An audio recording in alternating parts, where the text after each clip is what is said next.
Hello, thanks for joining us on Daybreak Sports. I'm Boluwaji Ogumola. Of course, let's take a look at what happened in the world of sports over the weekend, as a whole lot happened across the country and, of course, abroad at the weekend. Of course, in the next couple of minutes, I'll be taking you through all of that and many more on the show this morning. Let's kick start from the Nigerian National League, where a number of games were played at the weekend as we count down to the end of the Nigerian National League for this season. Well, on your screen, you have results of matches played in the NNL at the weekend. Most importantly, Crown FC won again, the return to winning way, courtesy of their 1-0 victory over Inter Lagos, and that victory was just enough to take Crown FC to the second position on the table as we speak. And of course, they are very close, just 6 points adrift Warri Wolves, with just 2 rounds of games left in the Nigerian National League this very season. All right, there you have it. Don't forget that the top 2 teams will make it to the season-ending Super 8. So for Conference C and Conference D, it's been sorted. We're only waiting for the top 2 in Conference A and, of course, in Conference B. And there you have fixtures for this coming weekend. Now, from there, let's cross over to the continent of Africa, where ambitious Egyptian club Pyramids of Egypt, well, over the weekend, claimed a very important victory for themselves in the UEFA CAF Champions League, I must say, after beating South Africa's Mamelodi Sundowns 2-1 on home soil to seal a 3-2 aggregate victory. Now, Pyramid of Egypt, let me inform that they were formed in 2008 as Al Asuti, but were renamed 10 years after and moved to Cairo following heavy investment from Saudi Arabia. Now, their success continues the dominance, of course, of Egyptian club in CAF Champions League. Of course, they've dominated that competition for so long. The likes of Al Ahly Football Club of Egypt have dominated the CAF Champions League for so long, and of course we just see how far that will go. Of course, congratulations to Pyramid of Egypt. Now from there, let's go straight to London, where Nigeria, Super Eagles of Nigeria, needed penalties to see off Jamaica in the final of this year's Unity Cup, played on Saturday. Now the game had ended 2-2 in regulation time. Moses Simon opened the scoring with a beautiful finish off Cyril Dessa's cross, but the Reggae Boys of Jamaica leveled things up before Nigeria went ahead once again following a solo effort from Samuel Chukwueze, and then Jamaica once again, of course, equalized. But then at the end of the day, went into penalty shootout, and 5-4, the Super Eagles of Nigeria won that one. And I must confirm to you this morning that the boys are on their way to Russia as we speak. They left the shore of the country yesterday and are expected in Russia later today as they are traveling through Cairo, Egypt. And of course, we expect them to, of course, perform pretty well against Russia in the friendly coming up later this week. Well, talking about the Super Falcons this morning, the international friendly match between the Super Falcons of Nigeria and the Indomitable Lionesses of Cameroon will not hold today, as it has been moved to tomorrow. The encounter has suffered 2 postponements due to the late arrival of the Cameroonian contingent. The Super Falcons of Nigeria and their Cameroonian counterparts were initially billed to face off in a double-header friendly. The first friendly was slated for the Remo Star Stadium in Ikenne last Friday. It was later agreed that both teams would clash in a single friendly game at the Moshood Abiola Sports Arena today, Monday. Of course, the game has now been moved once again to tomorrow, Tuesday, after CAF, that's Convention of African Football, failed to approve today for the fixture. There you have it. Tomorrow, the game will be holding, and it's course one of the games used to prepare the girls for the WAFCON coming up next month. All right, talking tennis this morning, defending champion Carlos Alcaraz produced his best performance of the tournament so far as he claimed a 7-6, 6-3, 4-6, 6-4 victory over American Ben Shelton. Well, the second seed will face American Tommy Paul in the last 8, with the 12th seed, of course, with the 12th seed defeating Alexis Popyrin 6-3, 6-3, 6-3.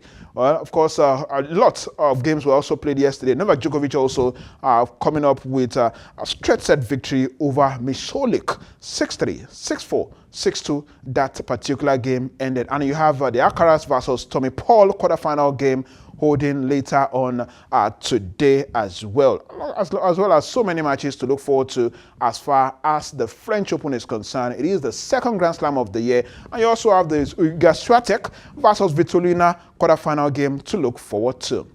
Now, away from the world of tennis, let's cross to the world of Formula One.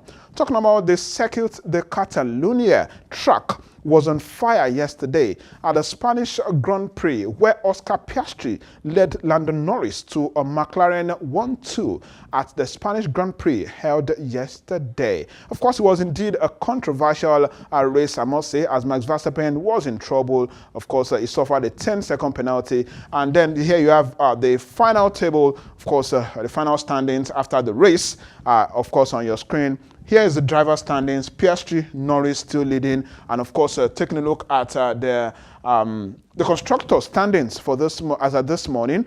It is McLaren still dominating that one. There you have it on your screen. Ferrari coming second, Mercedes third, Red Bull fourth, Williams fifth, and of course, it goes on and on.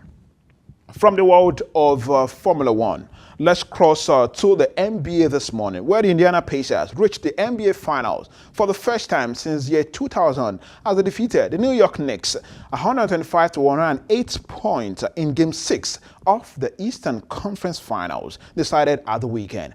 Pascal Siakam maintained his impressive form to be named MVP of the series after recording 31 points and 3 blocked shots on Saturday in Indianapolis. Well, the Pacers will face Western Conference winners, the Oklahoma City Thunder, in the NBA Finals, which begin on Thursday. And you trust us right here on Dominion Television to bring you all of the updates as far as the NBA Final is concerned.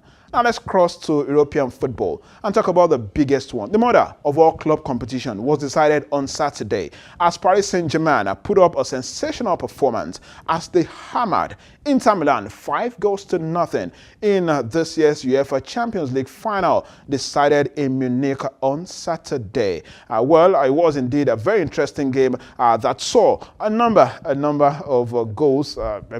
Not many believe that such number of goals will happen, honestly. PSG were ahead within 30 minutes of the game as Achraf Hakimi found himself free in the area, to tap home the opener for the team. And of course, a good number of other goals followed after that one. Desire Doe, scoring as well. Not to forget the man who joined from Napoli, Vijay Kvaratskhelia, also found the back of the net for Paris Saint-Germain. And of course, Mayulu rounded off the victory for Paris Saint-Germain. What a win for them, their first UEFA Champions League trophy. And you look at this man on your screen.